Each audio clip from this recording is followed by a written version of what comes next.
Hi friends, Bashaas kitchenல இன்னைக்கு நம்ம பால் powder வச்சு பால் பர்ஃபி எப்படி செய்யறதுன்னு பார்க்க போறோம். ரொம்ப இன்ஸ்டன்ட்டா குயிக்கா இந்த ரெசிபி நம்ம தீபாவளி அன்னைக்கு ப்ரிப்பேர் பண்ணிரலாம்.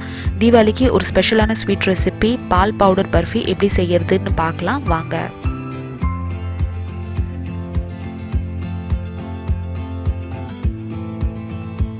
பால் பவுடர் வச்சு பால் பர்ஃபி செய்யறதுக்கு இங்கே நான் ஒரு பவுல் எடுத்திருக்கேன். அதில் 2 கப் அளவுக்கு பால் பவுடர் சேர்த்துக்கிறேன். நீங்கள் எந்த பிராண்ட் பால் பவுடர்னாலும் சேர்த்துக்கலாம். ஹோல் ஃபேட் மில்காக சேர்த்துக்கோங்க. ஸ்வீட் செய்யறதுக்கு அதுதான் நல்லாயிருக்கும். ஒரு 4 டேபிள் ஸ்பூன் அளவுக்கு நெய் சேர்த்துக்கோங்க. நெய் சேர்த்துக்கிறதுனால பால் பவுடரில் நல்ல ஒரு மாய்ஸ்சர் நம்மளுக்கு கிடைக்கும். நம்ம இதை கடாயில் போட்டு கிண்டணும் அப்படின்னா ரொம்ப கஷ்டமாக இருக்கும். ஆனால் முன்னாடியே இந்த மாதிரி செஞ்சு வச்சிட்டோன்னா நம்மளோட பால் பவுடர் பர்ஃபி நல்லா சாஃப்டாக வரும். அடுத்து தேவையான இன்க்ரீடியன்ட்ஸ் பார்த்துடலாம். ஒரு கப் அளவுக்கு சர்க்கரை, கொஞ்சம் பாதாம் பிஸ்தா எடுத்து வச்சுருக்கேன், கொஞ்சமாக குங்குமப்பூ, அப்புறம் ஏலக்காய் எடுத்து வச்சுக்கோங்க. இந்த பால் பர்ஃபியை நம்ம செட் பண்ணுறதுக்கு ஒரு ட்ரே யூஸ் பண்ண போகிறோம். அந்த ட்ரே க்ரீஸ் பண்ணுறதுக்கு கொஞ்சமாக நெய். அடுத்து ஒரு பேனில் எந்த அளவுக்கு சர்க்கரை எடுத்திருக்கீங்களோ அதே அளவுக்கு தண்ணி விட்டு சர்க்கரை மெல்ட் ஆகிறதுக்கு வெயிட் பண்ணலாம். சர்க்கரை டிசால்வ் ஆகிக்கிட்டு இருக்க டைமில் ஒரு பிளேட் அப்படி இல்லைன்னா ஒரு ட்ரே எடுத்துக்கோங்க. அதை நெய் போட்டு நல்லா இந்த மாதிரி க்ரீஸ் பண்ணிக்கோங்க. நம்ம கட் பண்ணி எடுத்து வச்சிருக்கிற பிஸ்தா அப்புறம் பாதாமை இந்த மாதிரி சேர்த்துக்கலாம். நட்ஸ் உங்களோட விருப்பத்துக்கு ஏற்றாப்புல ஜாஸ்தி கம்மி பண்ணிக்கலாம்.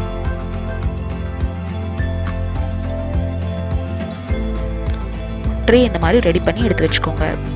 சக்கரை பாகில் கொஞ்சமாக குங்குமப்பூ சேர்த்துட்டு எல்லாத்தையும் நல்லா மிக்ஸ் பண்ணி விட்டுக்கலாம். குங்குமப்பூ இல்லைன்னா உங்களுக்கு பிடிச்ச எந்த எசன்ஸ்னாலும் நீங்கள் சேர்த்துக்கலாம்.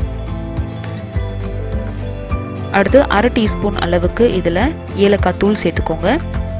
சக்கரை பாகு நல்லா ஒரு 5லேருந்து 7 நிமிஷத்துக்கு ஃபுல் ஃப்ளேமில் கொதிக்க விடுங்க.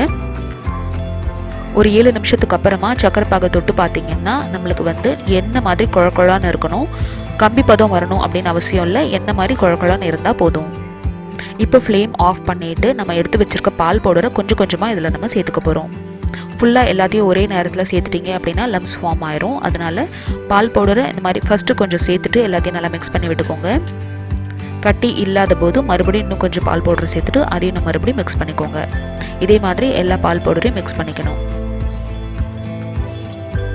பால் பவுடர் ஃபுல்லாக மிக்ஸ் பண்ணிவிட்டு கட்டி இல்லாமல் நல்லா ஸ்மூத் ஆனதுக்கப்புறமா ஃப்ளேம் ஆன் பண்ணி விட்டுட்டு லோ ஃப்ளேமில் வச்சுருங்க.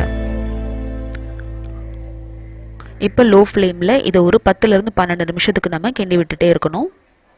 இந்த ஸ்டேஜில் நம்மளுக்கு இந்த பதம் இன்னும் கொஞ்சம் திக் ஆகிட்டே வரும்.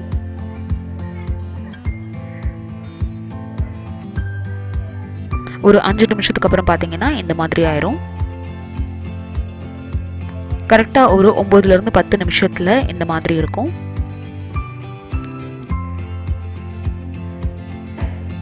இது நீங்கள் எந்த கன்சிஸ்டன்சியில் எடுக்கணும் அப்படின்னு பார்த்தீங்கன்னா இது பேனை இந்த மாதிரி விட ஆரம்பிச்சிடணும். அப்போ வரைக்கும் இதை நீங்கள் கிண்டி விட்டுட்டே இருக்கணும். ஸோ இதுதான் இதுக்கு கரெக்டான கன்சிஸ்டன்சி. இப்போ ஃப்ளேமை ஆஃப் பண்ணிடலாம். நம்ம எடுத்து வச்சுருக்க ட்ரேயில் இதை நம்ம சேர்த்துடணும். பர்ஃபி நீங்கள் சூடாக தான் செட் பண்ணணும். அதனால் சூடாகவே பிளேட்டில் சேர்த்துருங்க. உங்கள்கிட்ட பட்டர் பேப்பர் இருந்துச்சு அப்படின்னா அதையும் நீங்கள் க்ரீஸ் பண்ணிவிட்டு அதுக்கு மேலேயும் நீங்கள் செட் பண்ணலாம். இப்போ ஒரு ஸ்பூன் வச்சு நல்லா இதை செட் பண்ணி மேலே நல்லா டேப் பண்ணி விட்டுக்கோங்க, சமப்படுத்திக்கோங்க.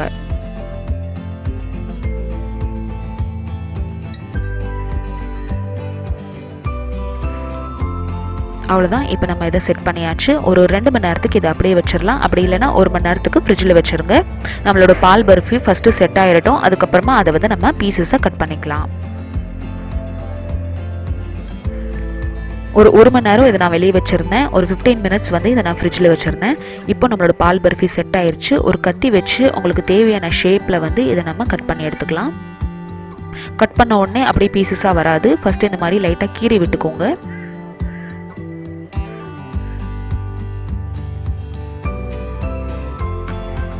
சாப்பிட்றதுக்கு இது பால்கோவா மாதிரியே இருக்கும். அந்த அளவுக்கு நல்ல டேஸ்டியாகவும் நல்லா நம்மளுக்கு ரிச்சாகவும் இருக்கும்.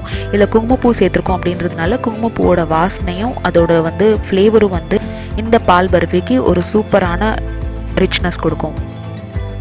இப்போ நம்மளுக்கு தேவையான ஷேப் நம்ம இதில் எடுத்துட்டோம். இப்போ இந்த மாதிரி சின்ன சின்னதாக கட் பண்ணதை நம்மளுக்கு இதில் போதுமான அளவுக்கு மாய்ஸ்சர் இருக்குது அப்படின்றதுனால தேவையான ஷேப் நீங்கள் இதுக்கு கொண்டு வந்துடலாம். கட் பண்ணதுக்கப்புறமும் இன்னும் பெருசாக உங்களுக்கு பர்ஃபி வேணும் அப்படின்னா அந்த மாதிரியும் நீங்கள் கட் பண்ணிக்கலாம். தேவையான நட்ஸை இந்த மாதிரி மேலே கொஞ்சம் தடவி விட்டுக்கோங்க. அவ்வளோதான், நம்மளோட பால் பர்ஃபி தயாராகிடுச்சு. இந்த ரெசிபி உங்களுக்கு பிடிச்சிருந்துச்சுன்னா இந்த வீடியோக்கு லைக் கொடுங்க. என்னோட சேனல் ஃபர்ஸ்ட் டைம் பார்க்குறீங்கன்னா கண்டிப்பாக சப்ஸ்கிரைப் பண்ணுங்கள். இதே மாதிரி இந்த தீபாவளிக்கு நீங்களும் ஒரு டிஃப்ரெண்ட்டான ஸ்வீட் ரெசிபி ட்ரை பண்ணி பார்த்துட்டு உங்களுக்கு எப்படி வந்துச்சு அப்படின்றது இந்த கமெண்ட் செக்ஷனில் சொல்லுங்கள். இந்த ரெசிபியை நீங்கள் ஒரு அரை மணி நேரத்தில் ப்ரிப்பேர் பண்ணிடலாம். தீபாவளி அப்போது ஹரிபரியில் லாஸ்ட் மினிட்ல என்ன ஸ்வீட் செய்கிறது அப்படின்னு யோசிக்கும் போது இந்த ரெசிபியை நீங்கள் தாராளமாக ட்ரை பண்ணி பார்க்கலாம். இதே மாதிரி தீபாவளிக்கு வேறு என்னெல்லாம் ஈஸியாக செய்யக்கூடிய ரெசிபிஸ் செய்யலாம் அப்படின்ற வீடியோ உங்களுக்கு வேணும்னா கீழே டிஸ்கிரிப்ஷன் பாக்ஸில் லிங்க் பாருங்கள். என்னோட சப்ஸ்கிரைபர்ஸ், வியூவர்ஸ், என்னோட ஃப்ரெண்ட்ஸ் அண்ட் ஃபேமிலிக்கு இனிய தீப ஒளி திருநாள் நல்வாழ்த்துக்கள். Thank you so much for watching. Bye.